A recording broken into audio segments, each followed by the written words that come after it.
तर मुलांनो, लास्ट लेक्चरमध्ये आपण कंडक्टिंग सिस्टीम ऑफ हार्ट हे बीट पाहिलं होतं. या लेक्चरमध्ये आपण ॲक्च्युअल कार्डिॲक सायकल किंवा एक हार्टबीट होताना काय काय ॲक्टिव्हिटी होतात हे पाहणार आहोत. Cardiac cycle. Human heart contract and relaxes alternately. We know that heart is made up of myocardium. जो मस्क्युलर भाग आहे हार्टचा त्याला मायोकार्डियम म्हणतात. आणि या मायोकार्डियममध्ये कॉन्ट्रॅक्शन म्हणजे सिस्टोल आणि रिलॅक्झेशन म्हणजे डायस्टोल हे अल्टरनेट चालू असते. Auricles and ventricles contract and relax alternately. हार्टचे जे चारही चेंबर आहेत, 2 ऑरिकल आणि 2 वेंट्रिकल, ते या कॉन्ट्रॅक्शन आणि रिलॅक्झेशनमध्ये अल्टरनेटली भाग घेत असतात. Consecutive systole and diastole constitute a single heartbeat or a cardiac cycle. जेव्हा एक हार्टबीट कंप्लीट होतं आहे किंवा एक कार्डिॲक सायकल कंप्लीट होते तेव्हा एक सिस्टोल आणि एक डायस्टोल हे घडून येत असतात. What is cardiac cycle? Events associated with one heartbeat is called cardiac cycle. एक कार्डिॲक सायकल म्हणजे एक हार्टबीट होत असताना जे काही इव्हेंट्स होणार आहेत, ज्या काही घडामोडी होणार आहेत त्यांना कार्डिॲक सायकल असं म्हटलं जातं. Each cardiac cycle is completed in 0.8 second. आता कार्डिॲक सायकलचा काउंट किंवा कॅल्क्युलेशन कसं केलं जातं तर आपल्याला माहीत आहे की एका मिनटामध्ये हार्ट रेट जो आहे हा 72 बीट्स पर मिनिट आहे. म्हणजे एका मिनटामध्ये 72 ठोके होत असतात. तर एका ठोक्यासाठी लागणारा जो वेळ आहे म्हणजेच हार्टबीट डिवायडेड बाय 1 मिनिट और 60 सेकंड. त्या हिशोबाने एक कार्डिॲक सायकल कंप्लीट करण्यासाठी 0.8 सेकंद एवढा वेळ लागतो. Events in one cardiac cycle are atrial systole, ventricular systole and joint diastole. सुरुवातीला ऑरिकल हे कॉन्ट्रॅक्शनच्या फेजमध्ये जातात, रिलॅक्स होतात आणि नंतर वेंट्रिकल हे कॉन्ट्रॅक्शनच्या आणि नंतर रिलॅक्झेशनच्या फेजमध्ये जात असतात. Atrial systole. Right atrium receives deoxygenated blood and left atrium receives oxygenated blood. आपल्याला माहीत आहे की राईट ऑरिकल जे आहे यामध्ये superior vena cava, inferior vena cava and coronary sinus या 3 व्हेसल्सद्वारे डीऑक्सिजनेटेड ब्लड म्हणजे अशुद्ध ब्लड आणलेलं असतं आहे. तर लेफ्ट ॲट्रियममध्ये ऑक्सिजनेटेड ब्लड हे पल्मनरी व्हेन्सद्वारे आलेलं असतं. Both atria are filled with blood. दोन्ही ॲट्रिया जे आहेत यांच्यामध्ये ब्लड भरलेलं आहे. It causes pressure on atrial wall. आणि हे रक्ताने भरलेले असल्यामुळे they causes a pressure on the atrial wall. ऑरिकलच्या ज्या वॉल आहेत त्याच्यावर प्रेशर क्रिएट करतात. And due to that pressure SA node get excited. SA node is present in right auricle and due to the pressure this SA node get excited, so SA node generates a cardiac impulse. Due to that pressure SA node is stimulated and it generate a cardiac impulse. We know that heart is myogenic because SA node is present and that SA node is having ability to maintain its rhythm. Wave of contraction तयार करण्याची जी impulse आहे ती SA node मध्ये तयार केली जाते. It causes contraction of atrial wall. आणि SA node stimulate झाल्यामुळं ॲट्रियल वॉल्स आर कॉन्ट्रॅक्टेड. कॉन्ट्रॅक्शनच्या फेजमध्ये जातात ज्याला आपण म्हणतो atrial systole. Due to contraction of auricles deoxygenated blood from right auricle enters in right ventricle and oxygenated blood from left auricle enters in left ventricle. बघा, लक्ष द्या. राईट ऑरिकलमधलं deoxygenated blood right auricle contract झाल्यामुळं काय होईल ते पुढच्या चेंबरमध्ये ढकलल्या जाईल म्हणजे ते राईट व्हेंट्रिकलमध्ये जाईल. And oxygenated blood will enter from left auricle into left ventricle. Blood is prevented from going back to the veins and coronary sinus by Eustachian wall and Thabacian wall respectively. बघा, जेव्हा right auricle हे contract होईल तेव्हा 2 chance आहेत. Contract झाले म्हणजे right ऑरिकलचा volume हा जो आहे तो कमी होणार आहे आणि त्यामध्ये असणारं ब्लड हे बाहेर फेकल्या जाईल. There are 2 chances for that blood. One, it will enter in right ventricle and other it will go back to superior inferior vena cava and coronary sinus.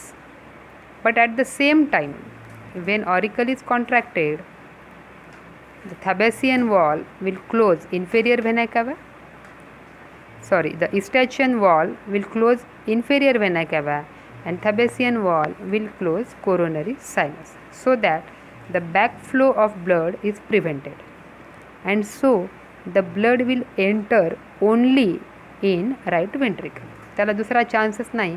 मागच्या वॉल ह्या बंद केल्या जातात, म्हणजे मागचा रस्ता हा बंद केला जातो आणि त्याच्यामुळे ब्लडला हे समोर सरकावं लागतं. राईट ऑरिकलमधून ते राईट व्हेंट्रिकलमध्ये पास केल्या जातात. सिमिलरली लेफ्ट ऑरिकलमध्ये सुद्धा जे ब्लड आहे हे पल्मनरी व्हेन्सकडे न फेकल्या जातात, ते लेफ्ट व्हेंट्रिकलमध्ये पुश केल्या जातात. After completing systole, the atria go into diastole. आता कॉन्ट्रॅक्शनची फेज कंप्लीट झाली. आता काय होतात, ऑरिकल्स हे आपोआप रिलॅक्झेशनच्या फेजमध्ये जातात. Normal atrial systole is for 0.1 second. बघा, जे 8.8 सेकंदाची जी कार्डिॲक सायकल आहे त्याचं डिस्ट्रीब्युशन ॲट्रियल कॉन्ट्रॅक्शनच्या फेजमध्ये फार कमी वेळ आहे, 0.1 सेकंद आहे. And for atrial diastole it is for 0.7 second. म्हणजे ॲट्रियल रिलॅक्झेशनसाठी जास्त वेळ आहे as compare to the atrial systole. नाव ventricular systole. Impulse from SA node is passed to AV node. We know these are the parts of conducting system of heart. The wave that is generated at SA node is passed to AV node.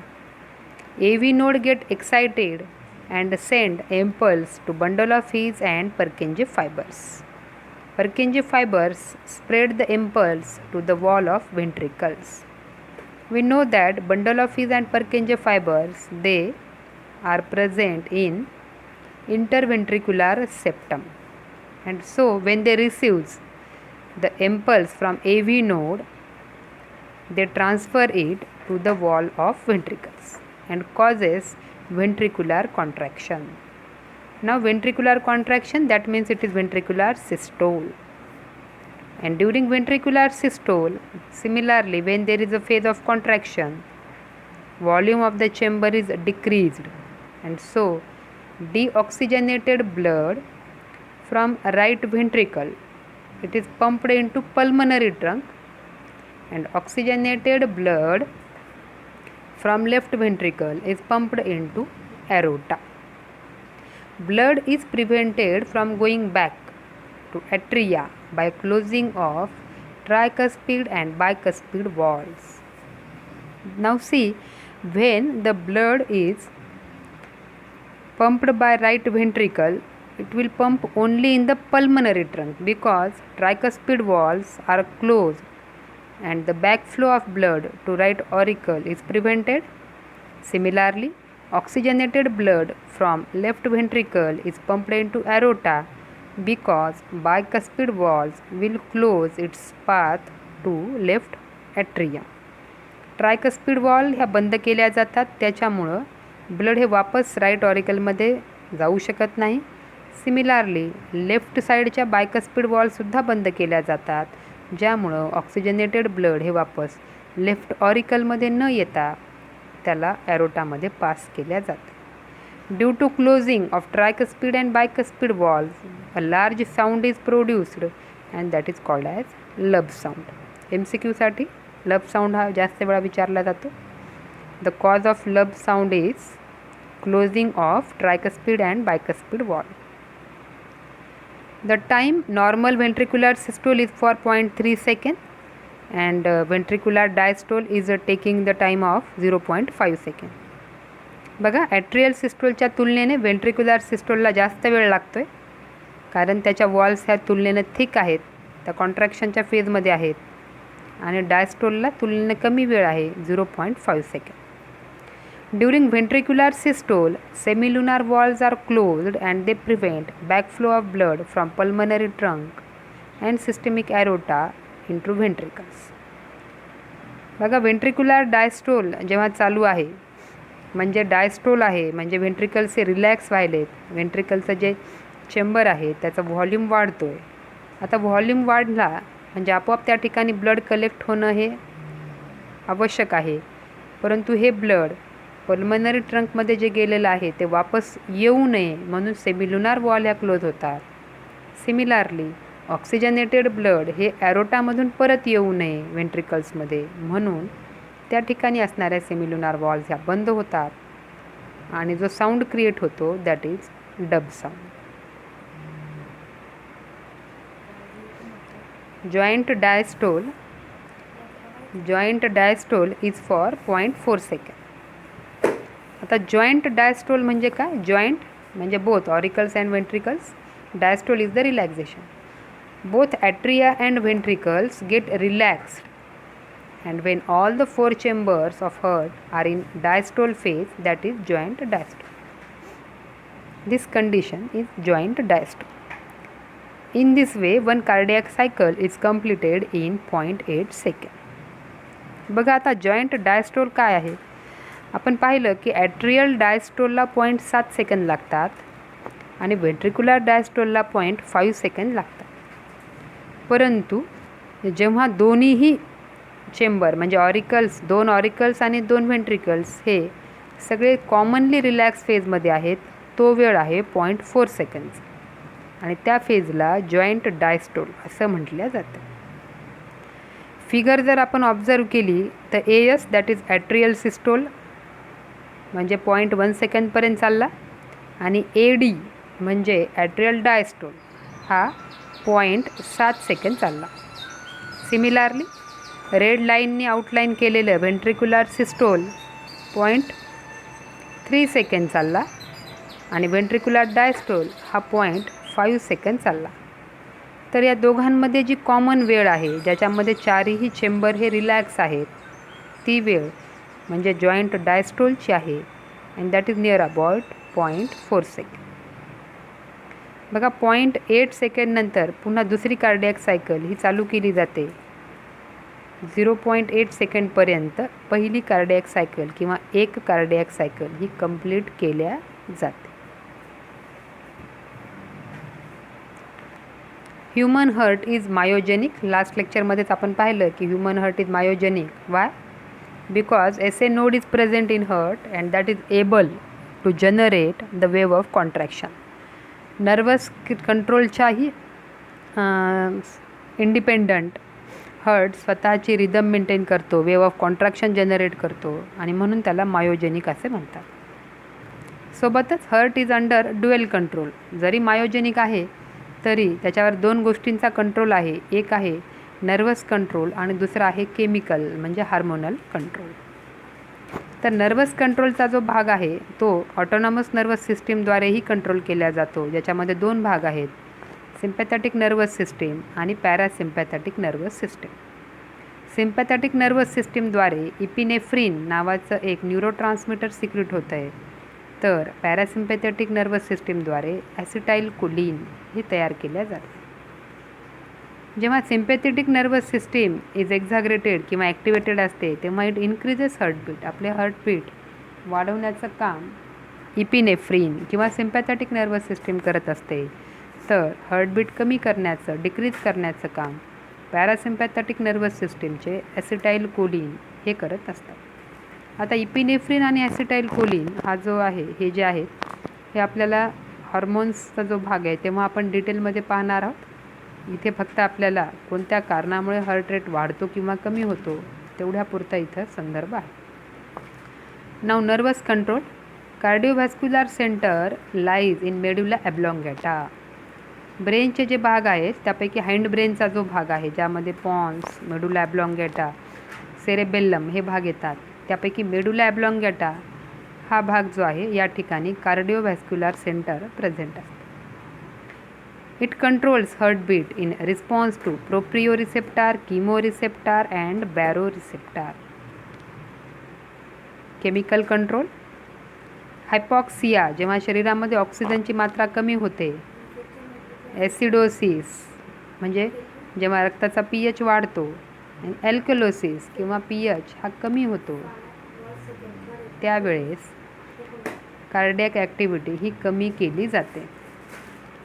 Hormones like epinephrine, norepinephrine, they increases cardiac activity and elevated blood levels of potassium and sodium and they decreases cardiac activity. म्हणजे इथे काही मुद्दे आहेत की कोणत्या कारणामुळं cardiac activity किंवा heartbeat हे वाढवली जातात किंवा कमी केले जातात.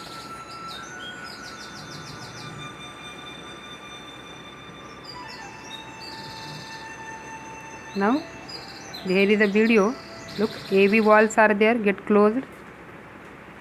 Systole. Cerebellar walls are also closed. Ventricular systole आहे हा, ज्याच्यामुळं बघा वेंट्रिकल्समधले ब्लड हे व्हेसल्समध्ये पुश केल्या जाते.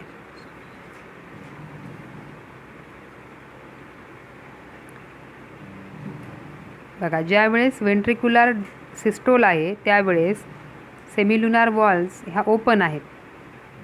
डिऑक्सिजनेटेड ब्लड म्हणजे ब्ल्यू कलरचं जे ब्लड आहे हे राईट व्हेंट्रिकलमधून पल्मनरी ट्रंककडे फेकल्या चाललं आहे आणि रेड म्हणजे oxygenated blood from right ventricle हे ॲरोटामध्ये पुश केल्या चाललं आहे.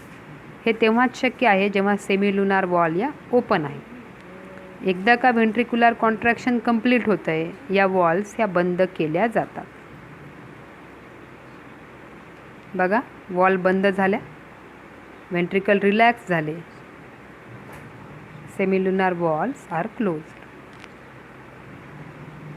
That prevent back flow of blood. आणि AV वॉल्स ह्यासुद्धा क्लोज आहेत. AV म्हणजे ॲट्रिओव्हेंट्रिक्युलर वॉल्स. बघा आता ही फेज ॲट्रियल सिस्टोलची आहे. ऑरिकल्स कॉन्ट्रॅक्ट व्हायले आहेत आणि त्यावेळेला ॲट्रिओव्हेंट्रिक्युलर वॉल्स या ओपन आहेत. Deoxygenated blood from right auricle enter in right ventricle and oxygenated blood from left auricle will enter in left ventricles. दोन्ही वॉल जे आहेत tricuspid valves from right side and bicuspid valves from left side are open and when atrial systole is completed both walls are get closed to prevent backflow of blood into auricles.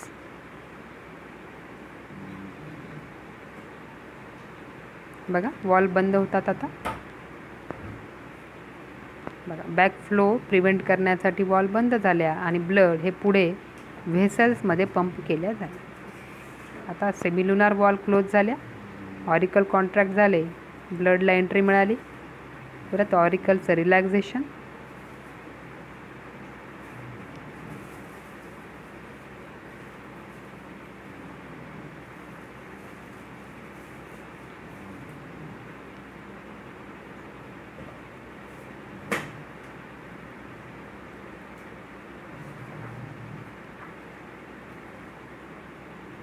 Here are some questions.